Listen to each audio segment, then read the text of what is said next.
récompense les mérites distingués, militaires ou civils, nationaux ou étrangers, pour services rendus à la nation malienne. Donc que tu sois malien ou que tu sois étranger, si tu fais des services exceptionnellement, tu rends service à la nation est reconnaissante, on te donne une médaille. Okay. Maintenant, il n'y a pas d'argent, on dit que c'est honorifique. Mais la valeur, c'est que quand si tu meurs, vous bourifiez quand. Vous bourifiez quand. Au drapeau d'Aïkan. Au Mélanie Sadassou. Quand il a baraka façon. Quand baraka, vous bourifiez quand. Quand il et quand soit la banne. Voilà, ça, on est à Diarra. Ah, non, il y a pas un livre papier aussi. Oui, quel est. Ça va du gros. Là, ni chevalier. Ouais, ça va du chevalier. Ni façon qu'à réunion babike, il y a médaille yangay 10 là. Voilà. Yangay 10 là. Katana. Ni mogoye. Donc, ok, baraka façon. Façon à douiller. Façon à douiller. Ma kangi bougner. Ah, yeah, bangai bouya. Voilà. Bon, est-ce que les données à son est-ce que façon les données ta fois? Babou. Ah bon, les données, on me l'a chevalier. Ah. Akaroya. Ah, oui, il y a bon, on me l'a dit. Allez, donc, façon qu'on a ça. Voilà. Donc, il y a comment qu'on a son salago? Les jeunes, comment qu'on le valide? Donc, il y a avec la chevalier, avec la façon soudoy. Mais il y a une médaille dans l'ordre qui n'existe plus. Oui, mais. Qui existait. Qui existait? Oui. L'ordre qu'on appelle la médaille d'ordre de l'indépendance. Ah, ça, c'est pour les hommes et femmes qui ont contribué à libérer le Mali à donner l'indépendance. Donc, ça n'existe plus maintenant parce que les hommes et les femmes qui ont libéré le pays, là, ils ne sont plus nombreux vivants maintenant. Est-ce qu'ils sont nombreux? Hein? Voilà. Maintenant, la pensée. On dit tout effort mérite récompense. Tout effort. Tout effort mérite récompense. Alors, pourquoi je te parle de l'ordre national et surtout des grades? C'est un rapport avec la date du jour. Le 10 mai 2008, le président Amadou Toumani Touré du ATT reçoit au palais de Koulba et décore notre compatriote français, mais notre compatriote de double nationalité Bakary, comme on a dit étranger ou malien, lui il est étranger malien. Étranger malien. Oh, oui, il a double nationalité. Mais c'est Jean Amadou Tigana. Il est international footballeur français, mais d'origine malienne, Bakary Cissé. Donc il a double nationalité. Donc le président l'a reçu et l'a gratifié du grade d'officier de l'ordre national du Mali à Koulba. Voilà. Jean Amadou Tigana, pour ceux qui ne le savent pas, Bakary, c'est un footballeur international français qui est à la retraite, mais qui est déjà s'est reconverti en entraîneur. C'était un milieu défensif. Il a pris sa retraite en 1991. Il a commencé à être entraîneur en 1993. Quand il jouait, Bakary, il avait 1m68 de taille. Il était professionnel de 1979 à 1991. Il a joué en équipe nationale de France de 1980 à 1988. Il avait 52 sélections pour un but marqué. Son père, c'est Boubou Tigana, qui est soudanais, l'acteur Mali Bakary. Sa mère est française, elle s'appelle Mauriette Brune. Et le jeune Amadou Tigana est né à Bamako, ici, Bakary. Il est né en Tomikorobougou. Tu sais où? Qu'est-ce ça? Le jeune Amadou Tigana. Tigana. Il est né à Bamako, au Mali, ici. Il est né en Tomikorobougou. Tu sais là où il est né? Là où se trouve ton ami Djokolo. Là où on a transformé en Zavia. C'était le Hogon. Voilà. L'ancien Hogon, c'est dans cette maison qu'est né Amadou Tigana. À Fassoé. Il est parti en France à l'âge de 3 ans. C'est à 3 ans qu'il a quitté, lui, avec ses parents pour aller en France. Et il s'est nationalisé français. Et il a joué à l'équipe nationale de France, Bakary. Il a pris sa retraite à l'âge de 35 ans. Et comme métier d'entraîneur, Bakary, il a entraîné beaucoup de clubs dans beaucoup de pays. Il est parti en Chine, en France, en Turquie, en Angleterre. Il a aussi il a joué dans des clubs comme il a joué à Toulon, à l'Olympique Lyonnais, au Girondins de Bordeaux, à l'Olympique de Marseille. Il a fait au total 596 matchs Bakary pour 42 buts marqués. En équipe nationale, il a fait 52 matchs pour 1 but marqué et il est détenteur de la Coupe d'Europe avec la France en 1984. Voilà, Bakary. Pour Jean Amadou Tigana. Jean Amadou. Voilà. Il est très élégant. Voilà. Donc, c'est ça. On dit un grand bonjour à Djokolo Jo. Djokolo Jo, il est en ce moment devant. Il y a une question posée à Konaga, voilà,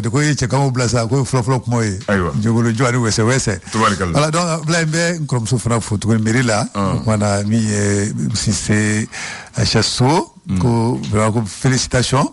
ko kunu ko ya ka mairie fo abla ka barakala bela jele fo ko ara wala kala jolla me mana ko jara ko sebe mana ko ani sogoma na ka bureau mo bela jele ani mairie barakala to ni anda yino ko abla kambe ndagati odo donc ami bitabla ya dala ba shoreke na ide babla ne ni jeune madame ele bitabla ne madame ne tabna na kama mi barak ma mina do am kuma la ne jebna kuma antna kashi wa mina kuma de ay ambala ka biso na ko amuna kuma mina bana ngade do samna amala ka biso ngamo de blabi ibna mi go dore ay kana ba bla fo ne bi bitabla yene cenga tanae no nga bitabla ne na bita de bla voilà fa de bona ngai donc ambela mi ngesi am bla bi ko na shina mu dam ni ti fo chokola ndukmo ay ma famude bon voilà kambe mi ko de la gagner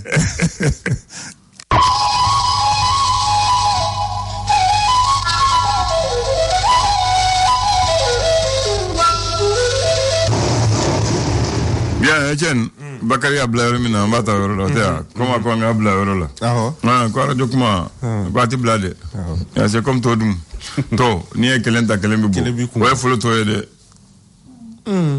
si santo me si santo ba pakata de ay folo ba ke to dende asisa to dembe wu ba ko ni galama yi ne ma fate de me bita su chama la dai we chama kontaki ajina bu mundongo no bata to ka pataka ba ko na fara ka fe naji kala no nula kala bana sino ka dila ka o wati ni halin itito fe to ne ke be doila tellement la belendo et puis nafla le ba krefe mais c'est ça juro que le ne be ya fam voilà donc e ba voilà ça mo mo ba ko bu jata sande o te va donc e be no magwa est-ce que muso mogo ba hakto muso ka do ni muso yere ni kemejo mu mere se to fasala ha bu jata de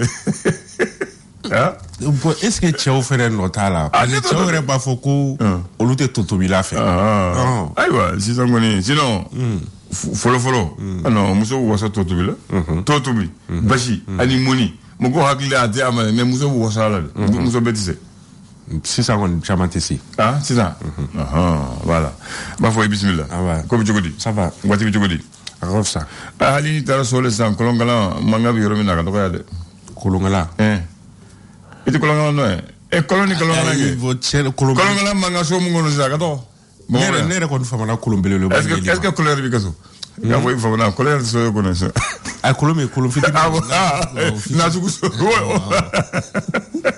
voilà donc ko yele wala ya fa bu sa sinon kolombele ba nyobi kala kabe kala keni kala muso ba amne et puis o wati ni muso yere nu non donc la mba fouye ni muso yere ba susu o yere ni suja bulu fo bu abi manga mi fo ba bo nyoko kro kamanga nke katongilida je non je ko yele mana chere la ko yele mana nyere ko te be no ma be ne ba ke be no ma de ma be ma de ay ma fi donier de ay donier alors kan bismillah ko ci ko di ça va ko nyo susu la fla comment be muso ko nyo susu la fla ko no bu kama ko do ko nyo la ko nyoti je o te jale emuna nyoti je fem ganga yele sanve ga jigi ni ko ke boketa ko barati nyade ko nyoti la fla ko no bu kama ko nyo do ko nyo na ko nyoti je na ya bla mo ya la o ko mo ya la bina fo na obe jela ni yi ayo kono do ngono chugo la ebe ki kono ja nebe ka kono dugo ko tinye wallahi fanga kono ja nyogo yende ko barab se gagné voilà do ko ne ma ko ni dun ko e boke sigoro la ko ni dimina ko ni tara sigoro la tijigal amuna chez sulu kono ni tara ko ni chez boke sigoro la ni tara chez sulu kono te dimibli ay non ay fa o ko ni ay o ba fe ko munde fo mo yala c'est ça mo yala ko ni dun ko e boke sigoro ni dimina ko ni tara sigoro la je ki ti dimituni ay mo famia e mo wodo be ni ye kana mani taro ko so e bitugula oje bamana gando we kana mo ye tandro ma yeli ni ma don digele fo ni ma se ma barita don ba fe ko de ira kama me ye kana ma tin ka fo ma bi tin i ma sa ka so voilà oje ko ki kana mo go minute ni ma so aka ni ma sa ka abara comme en chama fede tole no apparence de bolo ça voilà ya famu parce que bamano ko yere bi mine chugumina ito chogola de ko sigi nyongo bi mine chugumina bo chogola ya famu ko sigi yongo la yere bi mine chugumina ko ito chogola ko sigi ñogo mi mine ci ko mina na ibeteni e wo ci ko awo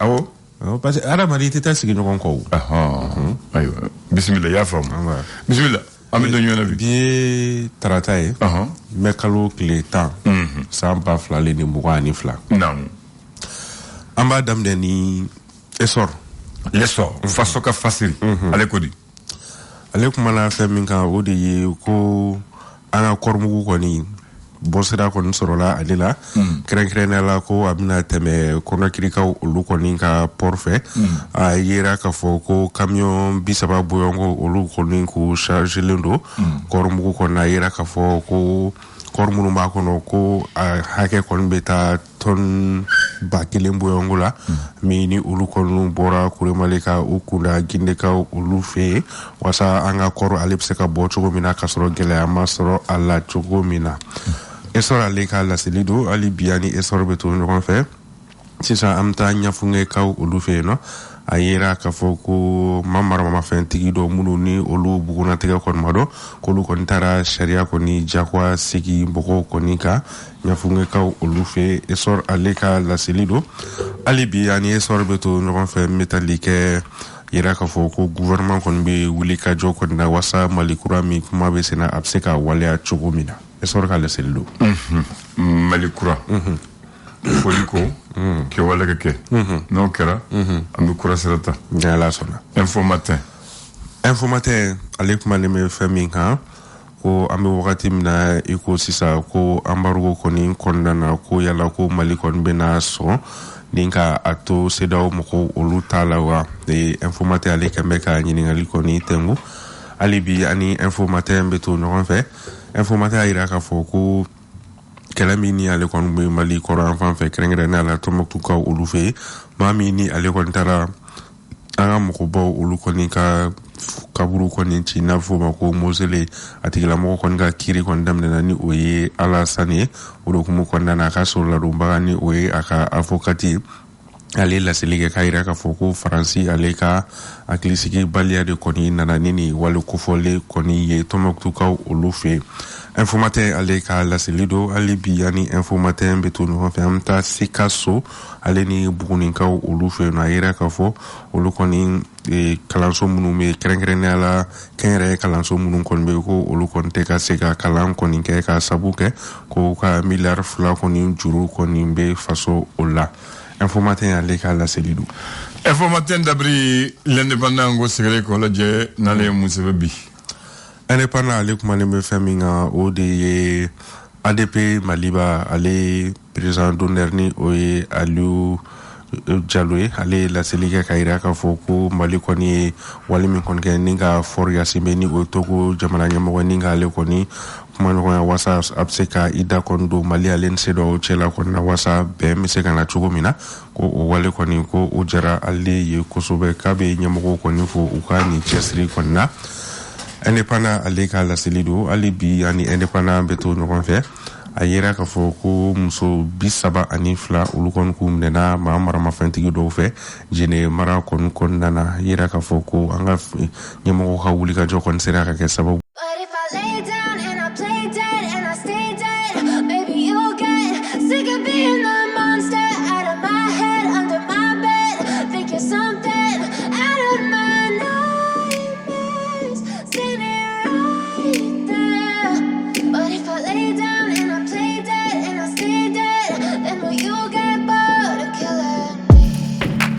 Silhouettes of you are like a taunt. Never really know just what you want. With you I don't ever feel calm. I can feel the sweat inside my palms. Play with me like cats and a string. You don't understand the pain it brings. You don't ever wanna give me wings. You don't ever wanna set me free. You know I'm addicted to you, and it's twisted, you've been gifted with the evil voodoo. Got me coming back for more, even when I've been screwed. Dolls full of pins, pierce my... Ala, ko koni be o foli koni taka nyashi Asimi Goita Oma. Reporter ale ka laseli do ali bi ani reporter be to ɲɔgɔn fɛ reporter a yira k'a fɔ coronavirus bana kɔni kɛlɛli hukumu kɔnɔna na a yira k'a fɔ vaccin Pfizer ko ale kɔni ale fɛnɛ sera an fɛ Mali la an bɛ wagati min na i ko sisan wasa coronavirus bana da bɛ se ka kari a la cogo min na hali bi ani reporter bɛ to ɲɔgɔn fɛ a yɛrɛ k'a fɔ san 2021 kɔnɔna na INPS kɔni mɔgɔw olu ka sɛgɛsɛgɛli y'a yira k'a fɔ accident de travail ni o ye ɲangata ye mɔgɔ minnu sɔrɔ u ka baara hukumu kɔnɔna la k'olu sera ka jate min kɔni fara ɲɔgɔn kan ko o ye ka 523 ni o ye 523 cas ye k'o sera k'o jate de kɔni bɔ san 2021 na. Avec Kenya Douma. Ami. Nombre reporter l'indicateur de renouveau. Allez Kodi.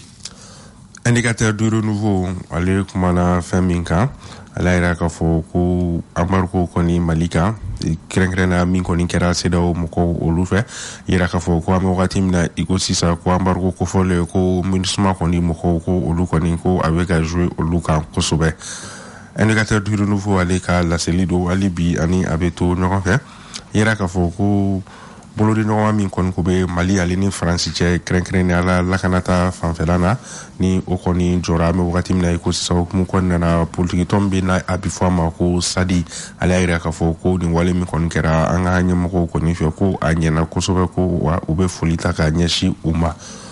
Indicateur du renouveau ale ka laseli don hali bi ani a bɛ to ɲɔgɔn fɛ yɛrɛ k'a fɔ Koma taxi ale baarakɛlaw kɔni wililen don ka an bɛ wagati min na i ko sisan ka welewelemada kɔni kɛ ka ɲɛsin cɛmancɛ fanga ale ɲɛmɔgɔ kɔni ma ni o ye colonel Asimi Goita ye. Indicateur du renouveau hali bi ani a bɛ to ɲɔgɔn fɛ a yɛrɛ k'a fɔ dɔgɔkun laban kɔni kɔnɔna na kumaw kɔni k'u cayalen kɔni don min bɛ tali kɛ Gabriel Touré kɔni na ale jiko olu kan. Indicateur du renouveau ale ka laseli don. Ayiwa d'accord maintenant le républicain. Républicain. Naam. Ale kumalen no fɛn min kan Mali ale ni CEDEAO cɛla. Ko an bɛ wagati min na i ko sisan. Ko yala an bɛna se ka bɔ ni gɛlɛya kɔni kɔnɔna na wa. Ale kɛn bɛ ka ɲininkali kɔni tɛngu.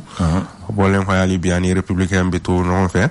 Yɛrɛ k'a fɔ maa min ni ale kɔni ye Mozelo kɔni ci Tɔnbukutukaw olu fɛ ni o ye Alassane ye ale ka kiriw kɔni daminɛna CPI kɔnɔna na olu hukumu kɔnɔna na k'a sɔrɔ ladonbaga olu kɔni laseli kɛ ka yira k'a fɔ ko Faransi ale ka négligence de kɔni nana ni nin wale kofɔlen o ye. Républicain ale ka laseli don. Tubarikala. Le combat. Ale ka kuma ye jumɛn ye? Le combat. Ale kumalen don fɛn min kan o de ye ko affaire Birama Touré ko Papa Mambi fintigilaka don ni bɛɛ b'a dɔn ko épervier remandé ko ale kɔni tora janfa kɔni na Birama Touré ale ka affaire kɔni na combat ale ka laseli don hali bi ani combat bɛ to ɲɔgɔn fɛ sisan an bɛ taa bankɔni na a yera k'a fɔ ko sifinnaka dɔ kɔni ko ale a oncle kɔni ni ka o sɔgɔ ni muru ye ani kɔni tora a la combat ale ka laseli don. An b'a kuncɛ ni Mali Tribune basi b'a kan o. Mali Tribune ale kumana fɛn min kan o de ye ministre min ni ale ɲɛsinnen don sifinw ka koya ɲɛnabɔli ma ni farikolo ɲɛnajɛ ma yɛrɛ k'a fɔ ko ale kɔni ka wulikajɔ kɔni sera ka kɛ sababu ye ni ka miliyari 3 kɔni fara ɲɔgɔn kan tile kelen o kɔnɔna o la. Mali Tribune ale ka laseli don hali bi ani a bɛ to ɲɔgɔn fɛ n bɛ tali kɛ Bart Ouvry ni ale Union Européenne ka lasigiden yan nɔ ale y'a jira k'a fɔ ko olu kɔni fɛla tɛ ni ka baara kɔni kɛ ni Rusilakaw olu ye. Mali Tribune ale ka laseli don. De France ka da ya. France ka da filanan l'olu ye. Ingénieur an tun bɛ kuma min na an bɛ taa la bi kɔni saya sigi sɔn an kɔni an denmisɛnninma bɛnna nin ma dɛ an ka denmisɛnninya y'an ja kow yɛlɛmana. An ma sisoli ko fɔ sisan an ma to tobili ko sisan laada ko tun bɛ an fɛ an denmisɛnninla n'an wulila a y'a sɔrɔ so musow bɛɛ de soli ka wuli ɲɔgɔn fɛ du kɛnɛma ka taa fɔ da la o bɛ bɔ fara ko ɲɛma fara ɲɔgɔn kan ka taa o ɲɛma bɔ muso min b'o kɛ bi an b'o jate dɛ so depuis so ka taa so kɔfɛ o ye ɲɛgɛn ka daminɛ ɲɛgɛn na du kɛnɛ na ka n'a bulon na ka taa fɔ da la fo Bakari ka so da la u b'u jɔyɔrɔ la Bakari fana bɛ bɔ a b'a dayɛlɛ Fatu fana bɛ bɔ kare bɛ kɛ lɛgɛsɛ et puis o t'o ɲama to dɛ u b'o ɲama fara ɲɔgɔn kan k'a di npogotigi bɛ taa bila ɲama bɔyɔrɔ la bɛɛ b'i ka da fura fa bɛ fara ɲɔgɔn kan o la kare bɛ jɛ sisan muso minnu b'a kɛ o b'u jate dɛ sisan kɔni a kuma ka ca a kuma ka ca o ye kɛlɛ ye a filanan ni muso min bɛ tubili la machine tɛ taa dɛ ɲɔ de bɛ suma k'a di olu ma bogotigini ni muso min bɛ ga la olu de bɛ kɔlɔn ta kɔlɔn kalani fana u t'a kɛ ni nisɔngoya ye dɛ u b'a kɛ ni nisɔndiya ye dɔnkili ka bɔ ɲɔgɔn kɔrɔ fo dɔnkili da fo dɔw b'a fili sanfɛ ka minɛ fo an ye denmisɛnw an bɛ kaba an bɛna u ye u b'a fili sanfɛ ka minɛ kan fatunu mɔkɛ dɛ an bɛn'o ma an kɔni an banna mamuso an y'o ye o la sisan muso mun b'o kɛ fana n'u y'o kɛ u b'a fɔlɔ n'u y'a fɔlɔ u b'a susu k'a mugu u b'a tɛntɛn ka mugu turu k'a tɛntɛn o farin de bɛ kɛ to ye o to n'i y'a dun kɔni non o ye dumuni dan ye dɛ a ɲɛɲɛ o de bɛ kɛ seri ye a kubakuruba o b'o kɛ dɛgɛ ye foyi tɛ to yen a bɛɛ bɛ ɲɛnabɔ mais sisan ko mansin ɲin banna mansin ɲin bɛ taa min a bɛ taa farin lagɛ mugu lagɛ jɔn b'o dun anw kɛ anw ni bakariw kɛ o de kama an bɛɛ man kɛnɛ o tun bɛ kɛ anw fɛ yan o bɛ kɛ sisan wa wari famana yelima o tɛ dɛ ka to fasa ka basi dilan numuso bɛ sigi k'u denmuso wele k'u bila bari la k'u dɛgɛ jɔn de b'a denmuso dɛgɛ sisan muso de bɛ ɲɛmaniwa ko la ka buguda la denmuso dalen dɔ so kɔnɔ hali ta wele ni kini mɔna u bɛ taa wele karisa n'an ka dumuni kɛ hali minɛnw ko denmisɛn tɛ se ka ko sisan o ye kelen ye et puis waati ni barama ninnu barama an kɔni kɔsɛbɛ ne dan ye barama ye nɛgɛ barama a b'a fɔ daga nɛgɛ daga ka sigi anw y'an ye farafin daga de bɛ sigi bɔgɔ daga bɔgɔ daga de bɛ sigi fo u b'a kɔnɔna ko ka lɛgɛsɛ mais ka tobili k'a kɔnɔ ne d'o fɔ ye bɔgɔ daga m'o ye Bakari yo ya bɔgɔ daga ka tobili k'a kɔnɔ an bɛna ni nɛgɛma in de anw ye bɔgɔ daga ye an mamuso n'anw b'a fɛ u bɛ tobili k'a kɔnɔ u b'a kɔnɔna ko mais u t'a ko ne ka kuma et puis a ko finman min b'a la o ye fura ye an kɔni bɔgɔ daga dɔ min na o ye ka fura de tobi a kɔnɔ ye o ye sisan de sinon fɔlɔ an ka dumuni bɛ tobi bɔgɔ daga de la filɛ ani kulan de bɛ minɛn ye muso bolo sisan i ti an ka ladala fɛn si to ye ni mana tɛ mana barama mana galama mana poti mana so mana daga ntami an fɛ waati n'i y'o ye a ti ye n'i ma filɛ de ye gabugu da la i bɛ bɔgɔ daga de ye barobu la i bɛ kulan de ye ou i bɛ galama de ye u bɛɛ ye an ka ladala fɛn dilannen maintenant hali mina bɛ ko ni mun ye farafin fu sisan o b'a kɛ mana ye farafin fu t'a dɔn sɛbɛ fu u b'a bɔ sɛbɛ da o hali hadamaden a sɛbɛ fu jumɛn bɛ u b'an ko n'a ye ko o kɔni n y'o ye n yɛrɛ kɔrɔw la sɛbɛ fu i yɛrɛ kɔrɔ la awɔ sisan a bɛ ko ni mun ye mana fu awɔ a fu dɔw yɛrɛ bɛ i b'olu don i tɛgɛ la i ko gan donc ko yɛlɛma tuguni n'i taara gabugu la sisan logo de bɛ tobili kɛ muso mun bɛ se ka sisi kun sisan ka tasuma minɛ ka fiyɛnu da ye i b'o jate fɔlɔ an ba de bɛ taa ka tasuma fiyɛnu da ye ni y'o ye gabugu la ka sisi mun ka tasuma minɛ gakuru kaburu saba ka daga sigi a kan sisan gabugu tɛ fourneau de bɛ a fɔ cogo di a b'a fɔ sewa de yiriwa de charbon de gazi de muso yɛrɛ kɛra saliyatɔ ye muso sisan o de kɛ muso kɛra saliyatɔ ye ayi mais est-ce que wagati n'a cogoya de don ne t'a dɔn dɛ wagati n'a cogoya de don n'o banna n bɛna mun fɔ ye fana i bɛ taa kɔrɔ anw y'a sɔrɔ an mamuso n'anw ba si sigilen tɛ ten comme fatu sigilen tɛ ten so kɔnɔ baara t'an bolo an ma taa école la baara t'an bolo an ma taa école o tu fɛ dɛ an mamuso n'an ba a y'a sɔrɔ baara b'o bɛɛ bolo parce que u ye fɛn bɛɛ dɛgɛ mun tɛ kɔri patara a bɛ fifalan dilan la a bɛ tricot dilan la k'a sɔrɔ a sigilen don ten o tɛ yen ne y'a fɔ cogo min na sigiyɔrɔ kelen yɛrɛ k'olu déranger parce que ne yɛrɛ mamuso ale tun b'a fɔ ko sigiyɔrɔ kelen a bɛ bana o tɛ yan a ma ban dɛ i b'a sɔrɔ du kɔnɔ kelen bɛ ale bɛ se denmisɛn fura ni denmisɛn mugura ni denmisɛn banana fura bɛ tubi cogo min na denmisɛn bɛ minɛ cogo min na a bɛ maase cogo min na a bɛ o fana bɛ yen o y'a ka baara ye so kɔnɔ bon ni fɛn ye sɔrɔ den bɛ taa n'a ye tanti mun fɛ a b'a lajɛ sisan taa n'a ye dɔgɔtɔrɔso la ne bamuso maternelle hali sisan ale bɛ fura bɔ kɛ bon nin bɛɛ tun bɛ an ka laada ye an ye nin bɛɛ bila chama falena chama juma be falena mun de tora fo ne mun tora ke ay wati na chugaro parce que muso ta ukalana evolution na beta barayoro ni fona oda ni dumuni bora fana muso kelente de muso bebe tasata kataga budala mun be diga budala ale de be daga dala ka bo mais muso to bi nani tasay ka bla ale ba bola ka bla wa ni bauta ye ni de son tay ni muso tay ni dutigi tay bebe takata bla ka datu ko fere ka nya mais c'est ça ou c'est que ah oui bakari ni nganta do comme ne fomana to mokutuma comme baksi bitasigu e baksi ni ga d'accord comme ne fomana kata nta do avec tubina bakari comme bakari bitasigu tu mais bakari ni nganta la aba jabi foy d'accord va foy ni che merci comme ko fait le flash. Le flash d'information avec la rédaction de Clédou Info.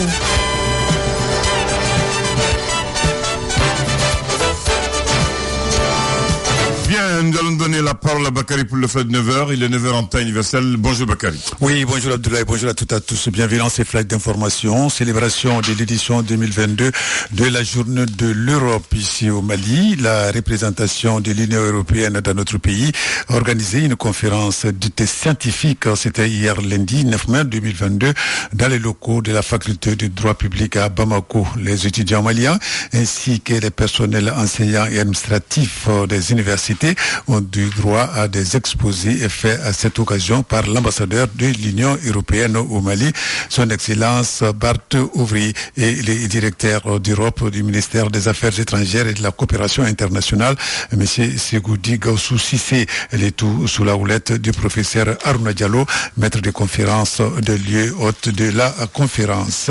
Et pour abréger la souffrance des Maliens, l'Observatoire pour les élections et la bonne gouvernance au Mali demande aux autorités de la transition de parvenir à un consensus rapide avec la communauté économique des États de l'Afrique de l'Ouest, CEDEAO, pour sa énième conférence de presse le week-end dernier à la Maison de la Presse.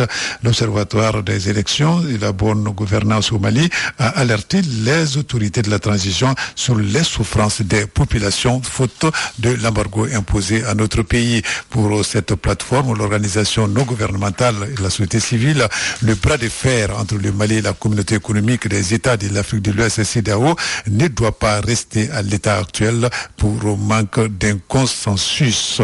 Et sur un autre plan, le Togo et le Mali travaillent ensemble malgré le coup d'État au Mali. Mais pour l'écrivain togolais, il s'agit donc de Louise Magouar Yekoumayou du Club de l'information africaine. Cette coopération rapprochée est peut-être bénéfique, en tout cas pour la sous-région. Et puis la lutte contre la maladie coronavirus Covid-19 se poursuit dans notre pays. Hier, le ministère de la Santé a présidé la cérémonie d'introduction du vaccin Pfizer dans la campagne de vaccination contre la Covid dans notre pays. Sport, football, championnat national Ligue 1 Orange, la 23e journée donne le ton cet après-midi au stade Sport Modibo Keita à 17h. Le COB, Club Olympique de Bamako, jouera contre le stade malien de Bamako. En seconde heure, le CS Dougolovla reçoit donc la fait. Donc ça sera du côté du Koulikoro à 16h plus précisément demain. Donc les autres rencontres sont programmées. Joliba Athletic Club de Bamako, LCBA, AS Police, AS Real, Assom, AS Douane, Usubo Yele Olympique, Bakari Djan de Barouli, USC Kita. Et puis le jeudi, ça sera la fin de cette 23e journée de la Ligue 1 Orange avec deux rencontres. Le soir, c'est le soir ici à Bamako. Les 11 cratères Nyarela, les Black Stars de Badalaboku seront opposés cette fois-ci à la SCO, association sportive de Korofina. Et puis le nouveau sélectionneur Eric Chekouchel, qui a été choisi par la Fédération malienne de football, sera ici dans la semaine à Bamako pour discuter avec les responsables de la Fédération malienne de football, donc selon un communiqué de l'instance dirigeante du football malien. Voilà, c'est tout pour ce flash d'information. Merci de l'avoir suivi. Merci de l'avoir présenté. Excellente journée à tous les auditeurs. Que Dieu sauve le Mali. Bakary Cissé. Move Africa Malitel, promis sur les bons plans. Ce 10 mai 2022, rechargé par Pani, car pour Move Money,